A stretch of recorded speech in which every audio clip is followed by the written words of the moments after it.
Hi everyone, welcome to this second lecture on feminism. We're going to start now with our look at Cynthia Enlow's book. We're going to start with the this idea of where are the women, right? So where are women in international politics for Cynthia Enlow, and what are they teaching us? Like, what are we learning about international politics from looking at women?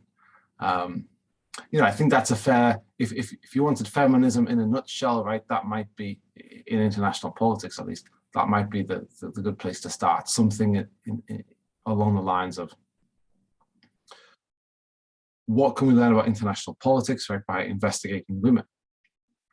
Women have been, women and the topics that women are interested in and the places that they operate, they've been left out of the study of international politics, and because of that we don't understand international politics as well as we should, and so let's redress that. That's basically the mission of feminism in international politics, and so it's a pretty good definition of it. All right, so we are now going to look at the slides. Where are the women?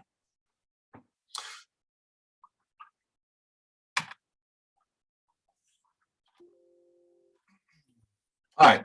So what type of women engage in international politics? And so we've talked about refugees. We talked about that in the last one. It was probably this Cynthia Enlow that probably influenced my discussion of women and children. She puts it there as like one whole word, right? It's sort of one unit. Women and children are sort of lumped together in terms of refugees. Domestic servants, they also engage in international politics. Disco workers, senior foreign policy experts, right? Some of those are women, right? And women engage in international politics in that way. Women's rights campaigner in Cairo, a hotel chambermaid. Some of these, we might look at them, and this is sort of the point, right? Is that we might look at them and we might say, well, I never expected myself in it. We were talking about a couple of weeks ago, we were talking about, war and ground forces versus, naval forces. And now I'm talking about hotel chambermaids, right? That seems like a big flip, and it should seem like that, right? I mean, that's what Enlow wants it to seem like. Because remember, feminism is saying, look, you're looking over there, and that's where you think international politics is, but it's also over here where you haven't been looking. And so here we are. Now we're looking at these things that we haven't looked at. Mistresses of elite males, they also engage in international politics. Sex workers, women soldiers, right, who we might expect that a little bit more because they're soldiers. Women farm workers, right? And then where does international politics happen?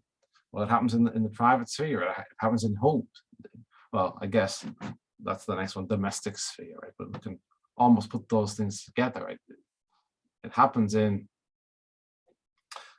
I got distracted by the thought of, there was a time not so long ago, right, a few hundred years ago, where, marriages, for example, marriages between monarchies, royal families, was a big part of politics, right? We might think of that, a big part of international politics. We'd think of that probably as part of the private sphere. The domestic sphere, politics happens in the home.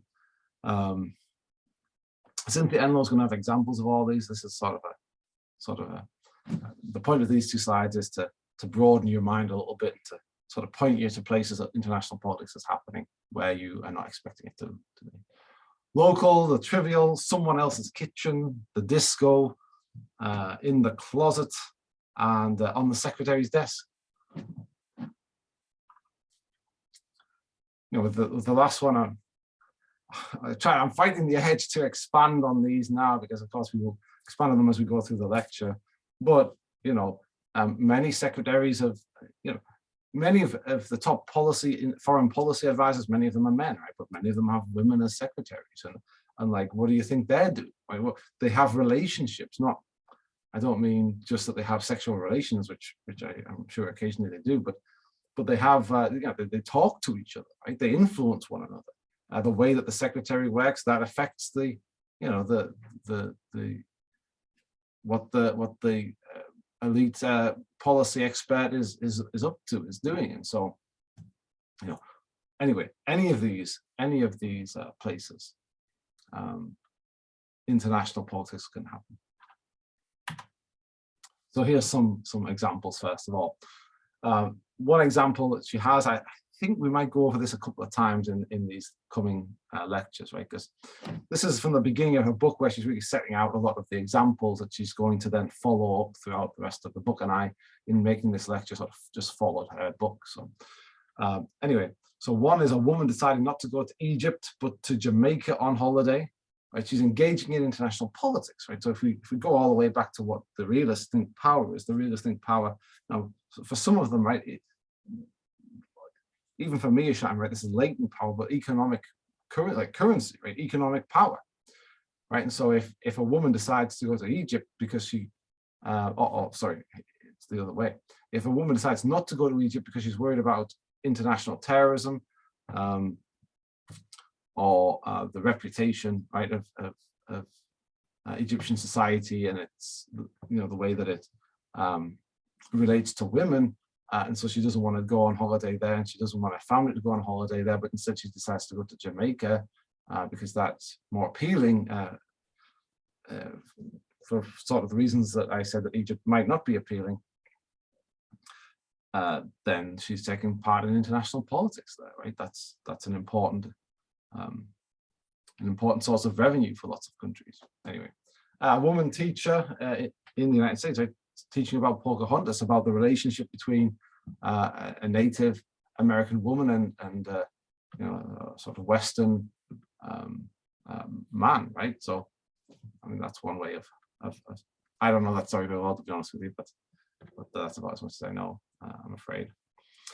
Carmen Miranda, if you haven't seen Carmen Miranda, if you don't know who she is, look her up on the internet. It's very much she's very visually striking. She wears the fruit, if you think of, imagine the fruit on her head, but she's an actress, a Latin American actress who becomes popular in the United States, and as a result of that, right, that popularity in the United States, it sort of helps the US government, who at the time is trying to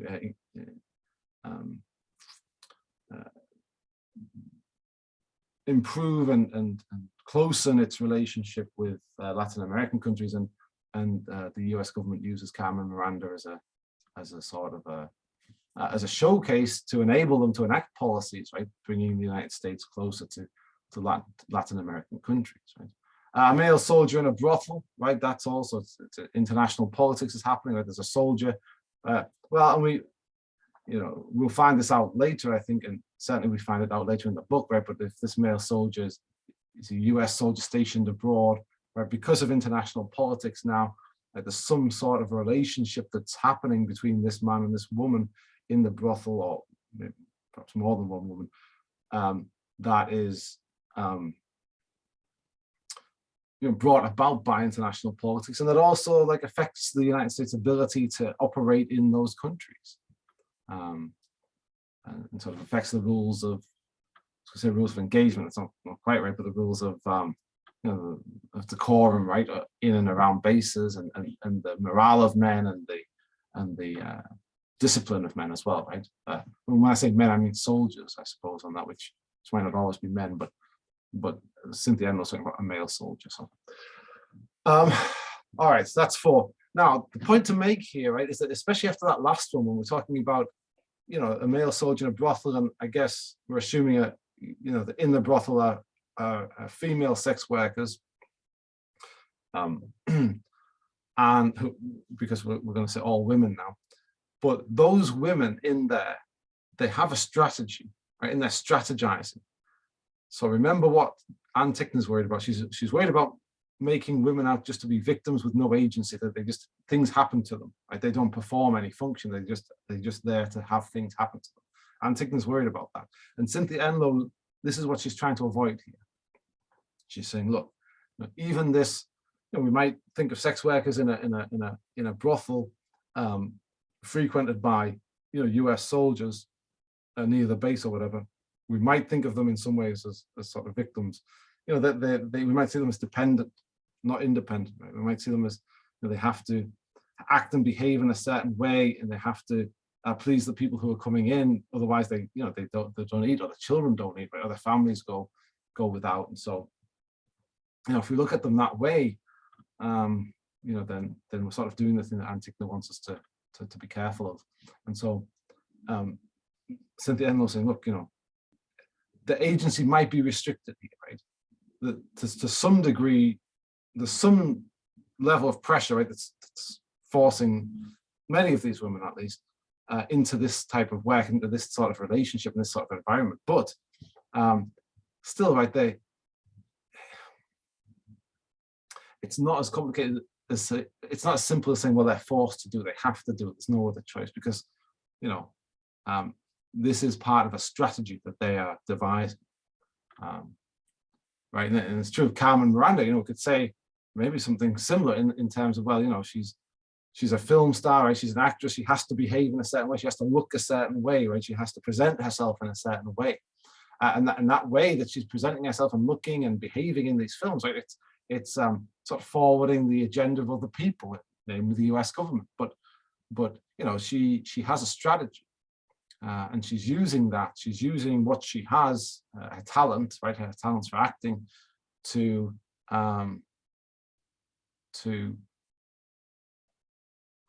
shape the world, right? To influence international politics.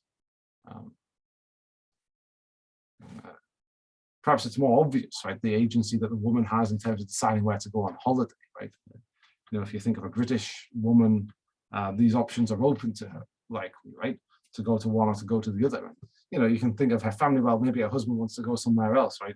If we are indeed putting her in a family, which she doesn't need to necessarily be, but but we can kind of imagine her having quite a lot of influence, right, in where they would go for their holiday. And so sometimes it's easier to see the agency than others, but what Cynthia Enloe wants to say is women are always having some agency, right? And they're always strategizing given the sphere of action that they're allowed by circumstances or by the people around them, which is also circumstances. All right, so power and feminism. So every theory so far has to have some idea of power, what power is. Maybe we're talking about mostly with realism, but anyway, here's power and feminism. So something about taste, attraction, and desire. These things are implicated in power.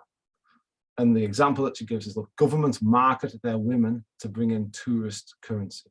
If you haven't noticed this, I mean, you probably have noticed it, but if you haven't noticed, have a look, right? Do a bit of an experiment, if you like. Have a look at some tourism adverts from different countries from around the world, right? And see what you think, right? Are any women depicted? If you're Cynthia Enloe, you would expect to find that, right? In fact, she does find that. That women are depicted, right? That women are marketed, right? And they're marketed in a particular way as attractive, desirable, but something else that I think we'll talk about later on in this or the next lecture is, also that they're welcoming and service oriented, right? And that's, depicting women in that way appeals to people, probably not just men, right, but probably other women who are deciding where to go on their holidays, and that's a big deal for some countries. Get a lot of their income from that. Another way you can sort of find, so just to reiterate, right, so the attractiveness and the friendliness, let's say of your women, adds to the power of a country.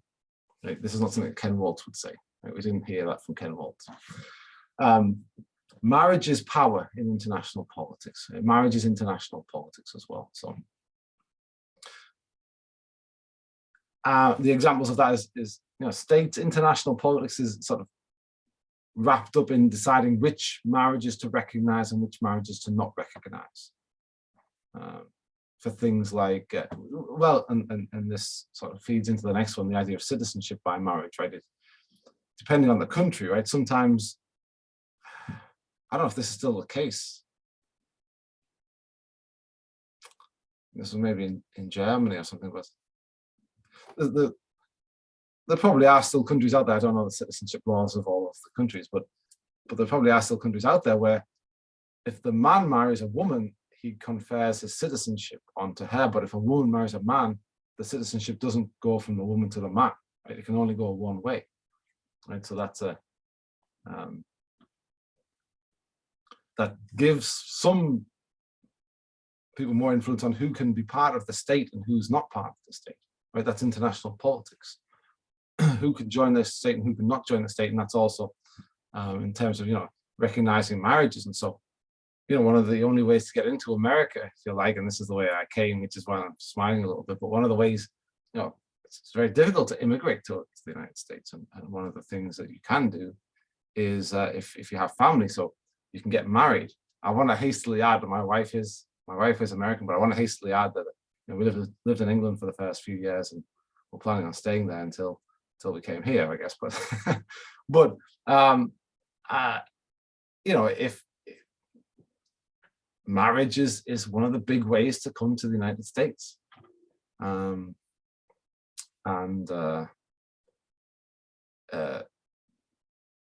a certain. There's an international politics to that, right? Who do we let in and who do we not let in, right? And what do we require of those that we're going to let in? And marriage can be at the center of that. This is another interesting one. So being an expert on power suggests power. I'll leave that one as it is. It sounds a little bit enigmatic, right? But this is something that Cynthia Enloe is arguing, right? That who are the experts on power, and who can be an expert on power. The other thing is that, excuse my reminder there. And then finally, mainstream IR misses the workings of power here and elsewhere. Fewer women are involved because of tradition, cultural preferences, norms.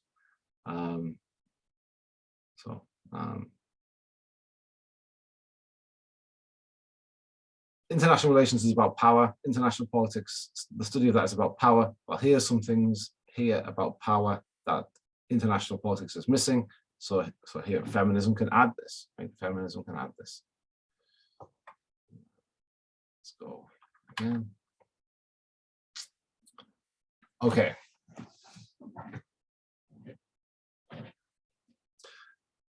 Internalization. So this sort of follows on from what we were saying before. So if women are not seen as to be experts on power, right, because they don't know about missile trajectories or something like that, right? Then that's part of the thing that disempowers them. Because if we see experts on power as powerful, well, then if we don't allow women into that sphere, if we say, well, women can't be, right? Or if we say, well, women are not experts on power, therefore, therefore they're not powerful, right? We're going on to now this other form of power, right, that feminism's interested in, one away from one into another, and it's this idea of internalization. Women internalize expectations rather than recognize them as workings of power.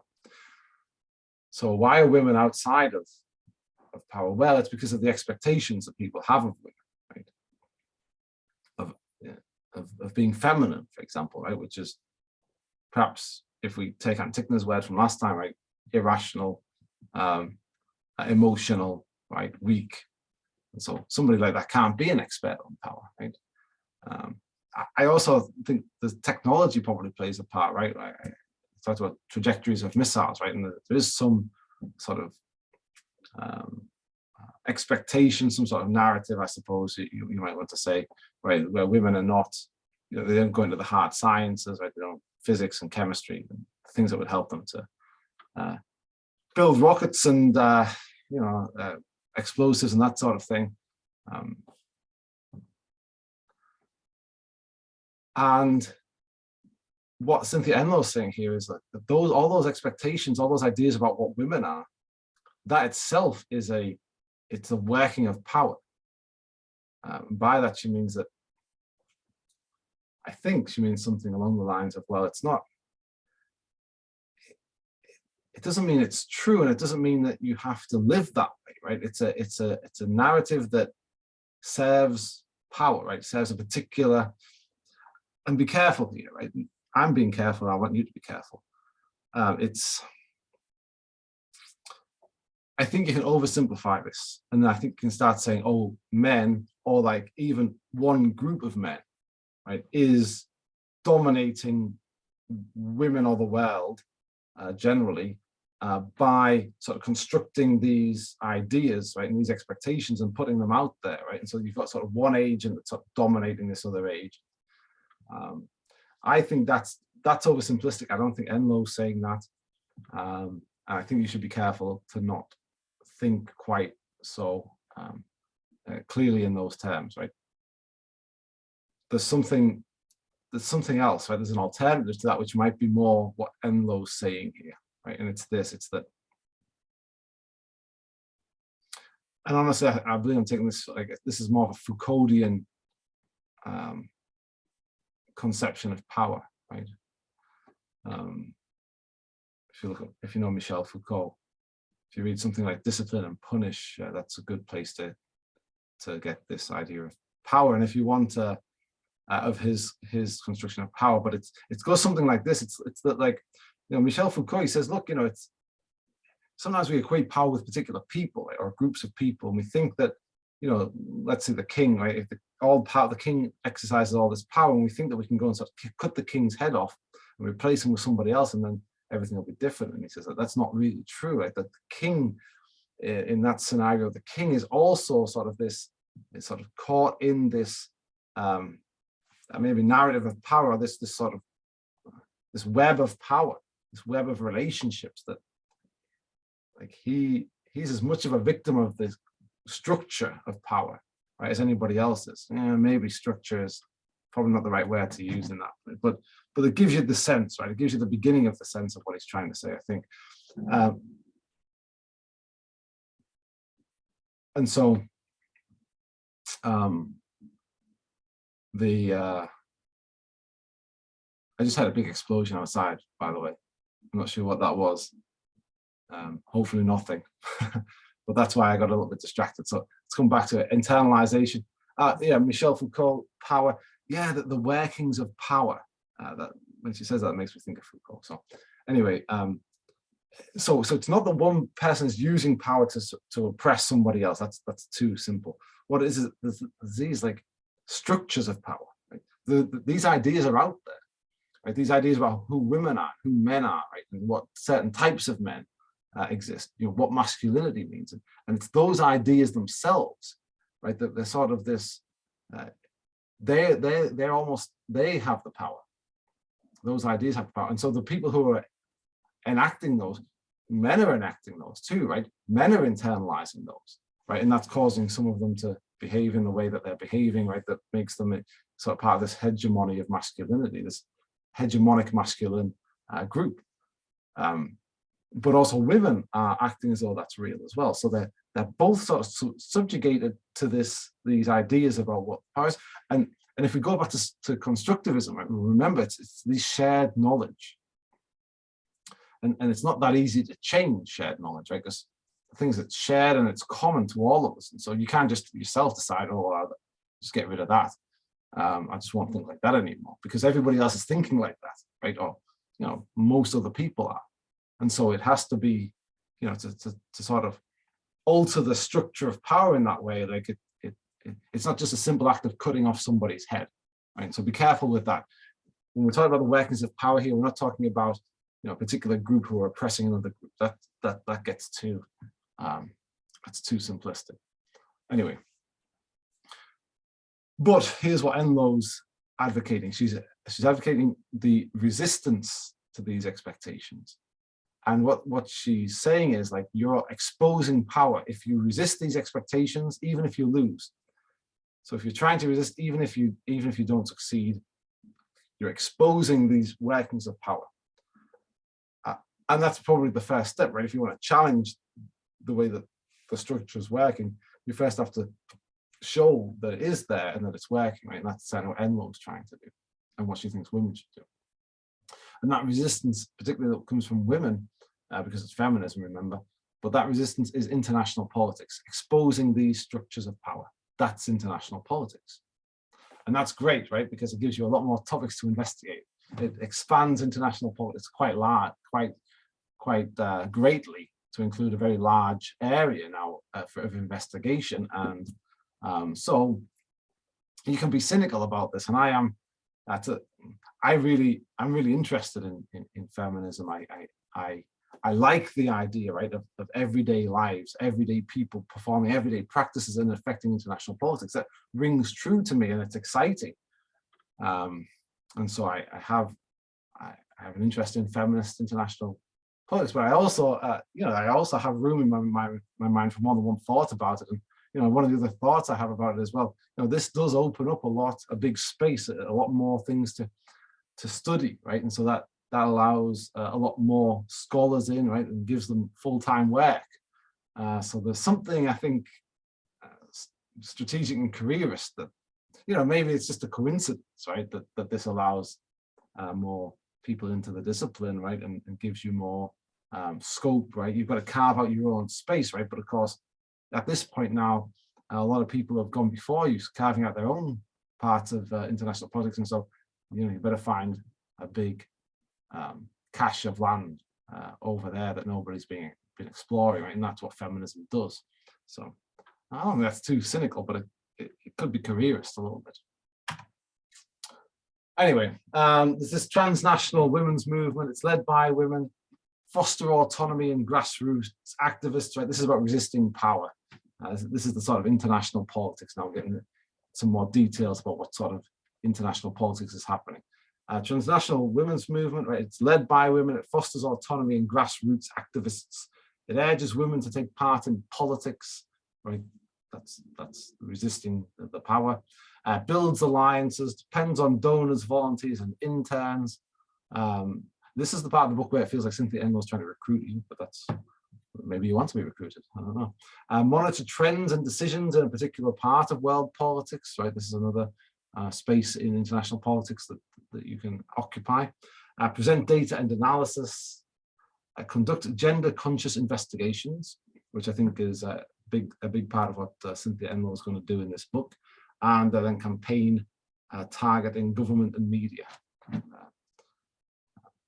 And again, it's all about resisting the sort of the powerful narratives, right, that structure gender relations and subsequently international politics. And she said, look, we're being dismissed.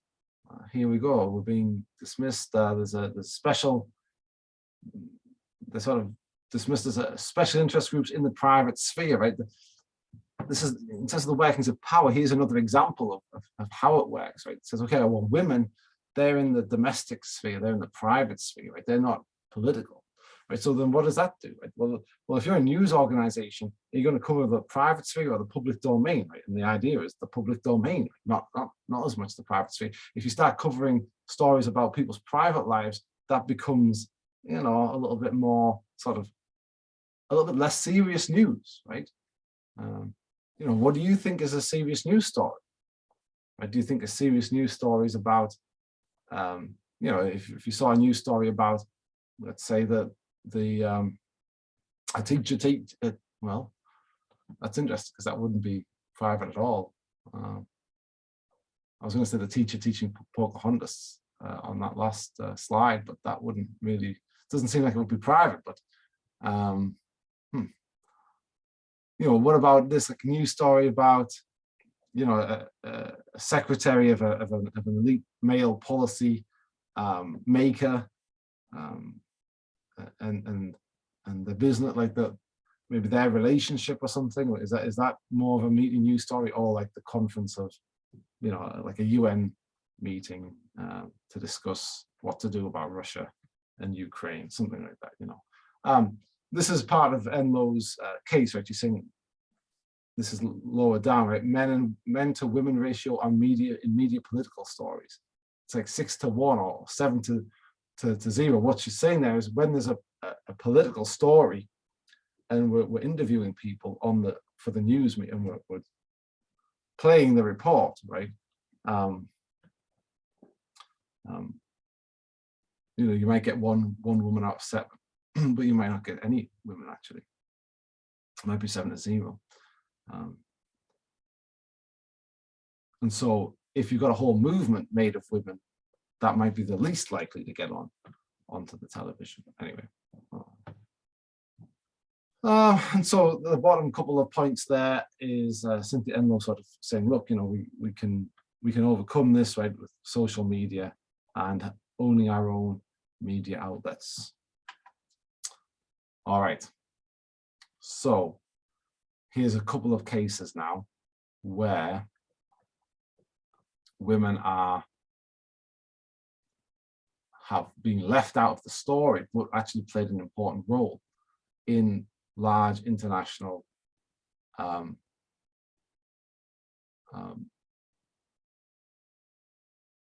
international political events. So one is the transatlantic slave trade. It says, look, women were actually very important to ending that, but that we're not recognized as that.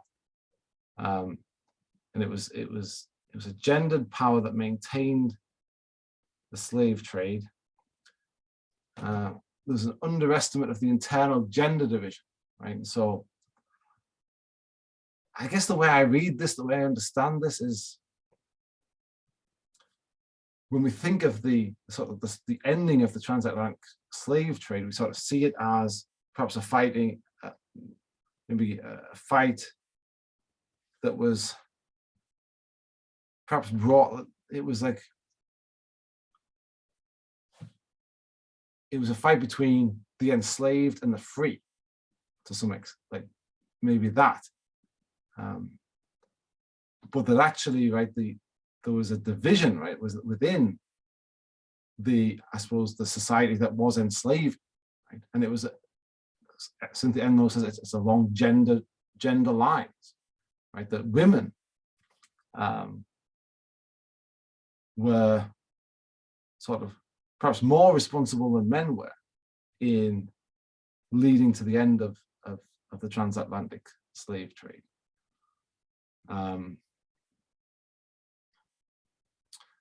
And that stories of the ending of the transatlantic slave trade, they miss that women's suffrage movement came from abolition.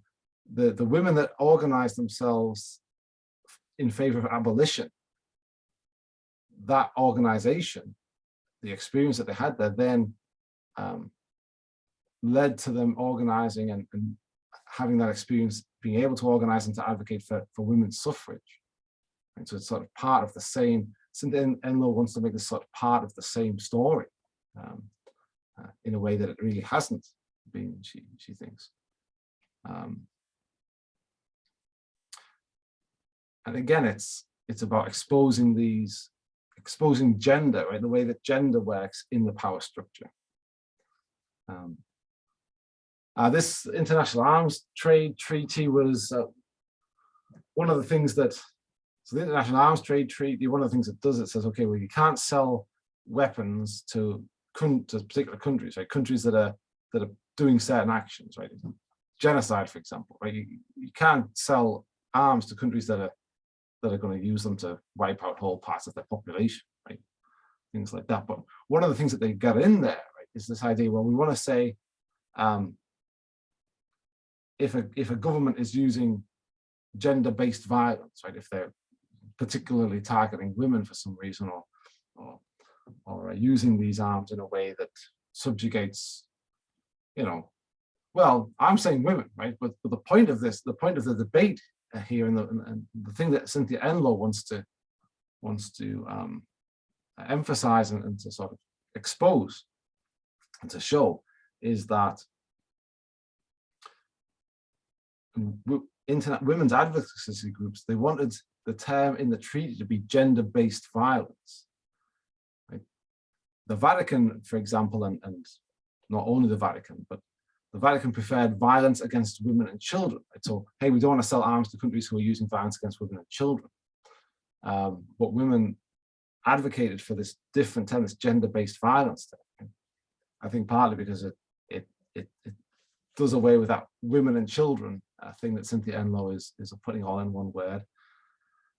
And I think showing, well, you know, it's not only women and children that can be victims, right? Whereas the Catholic Church was going for more of a, I think, a compassionate, sort of compassion towards women and children in particular, right, rather than men. Finally, she talks about Margaret Thatcher a little bit. There she is there, and you'll recognize Ronald Reagan. You'll also recognize maybe Helmut Kohl. I guess those are the people that I recognize. And I know that the others are leaders of other big countries, but I don't know who they all are, honestly, at that point. Yeah, I don't know. But anyway, it's not that important. When we're looking at this picture, one of the things that we are saying to ourselves is, before Thatcher came along, I think this is Enlow, I'm pretty sure this is what she says. Before Thatcher came along, you didn't notice that there was a big group of men, right? That it was only men were leaders of powerful countries, maybe any country, but certainly the Western European, North American, Japan, Australia, wealthy industrialized nations. You didn't notice that it was only men, right? Because you get a picture of leaders and they would all be men, but because they're all men, you sort of don't see it. You just see leaders. But when you put a woman in there, right, with Margaret Thatcher, you put a woman, and now oh, wait, these are all men, except for, of course, Margaret Thatcher. Right? You can tell the difference, I guess, in the way that they're dressed, probably, right? But on outward appearance. And so this is another thing, right? Where are the men? We notice, let's notice, I think Cynthia Enlow saying, let's notice where the men are. Let's notice the roles that men are playing and what responsibility those men have. So that's the end. Oh, it's not the end. Wow, there's actually quite a lot more, more than I was remembering. Dangerous world. This is the idea again. What we're doing in these last few slides probably is, and what feminism is doing generally, right, is looking at sort of narrative structures that aid the workings of power, that give women a particular place, and how that all works. And so here's this sort of dangerous world narrative, right, where we say, look, it's dangerous out there. It's no place for women.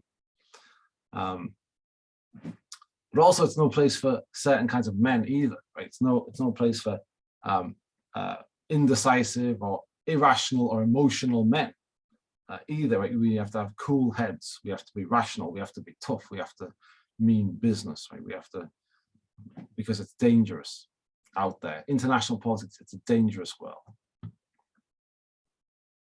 And so you better have a particular kind of masculinity.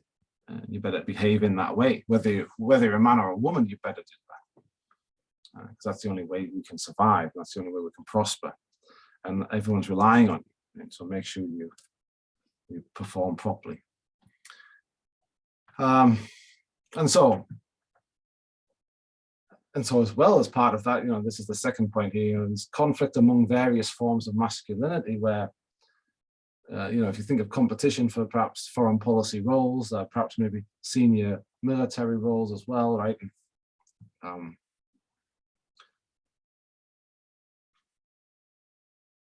There might be points where you say, well, this person's not very rational, right? Or this person, they panic a little bit, they're a bit emotional. And so you look at let's say they're men, right? And you look at them saying, you can't have these top jobs because you're too emotional. And what Enlow says there is like, what you're really saying is like, you're too much like a woman, right? You're not masculine enough, right? Well, you're not masculine in the way that you need to be masculine. But in as much as they're saying, you're a woman, and I'm not really saying you're a woman, but they're saying you are, feminine, right? You're like you're more like the feminine than you are like the masculine. That also shapes femininity, right? Because we're not really talking, we are talking about, well, that's not masculine, but we're saying, because we're saying it's not masculine, we're saying, well, that's feminine, right? And so we're making feminine those things that, even those men, right, that are not suitable, or the dangerous world narrative deems unsuitable for the important foreign policy leadership roles. But, right, despite these structures of power, and Moses, which is describing giving different examples of these structures of power that perhaps subordinate women and, you know, certain ideas of men as well, and promote others. Despite all these things, agency still exists. You know, we're all, you and I, however masculine we are, however much of this hegemonic masculinity we embody, we are all international actors, and it matters what we do. It matters how we behave, because international politics is not just happening at the UN, it's happening, well, it's happening here now between you and me. It's happening at the grocery store, it's happening in your kitchen, it's happening in somebody else's kitchen, it's happening at the disco, it's happening everywhere. I don't know if anybody goes to a disco anymore, right? What is that now? But anyway. And the thing is we have the agency, we're international actors, says Enloe, and international systems are not given. And so these power structures that exist now, it doesn't have to be like that, right? That's not the only option. You know, and if we go back to Wendt, to constructivism, which I think is fair to do at this point, we can say, you know, we can say with Wendt, we can agree with Wendt that, look, you know, the shared knowledge, these shared ideas, it's not easy to change, but it does change. And Wendt himself wants that, right? He wants to find a way where international systems can change, where agency really does matter. And so, you know, that's part of the project of feminism too, Cynthia Enloe. And that's it. That really is the end now. So we'll stop there. This was my quiz questions for the in-class students, which we're not doing here.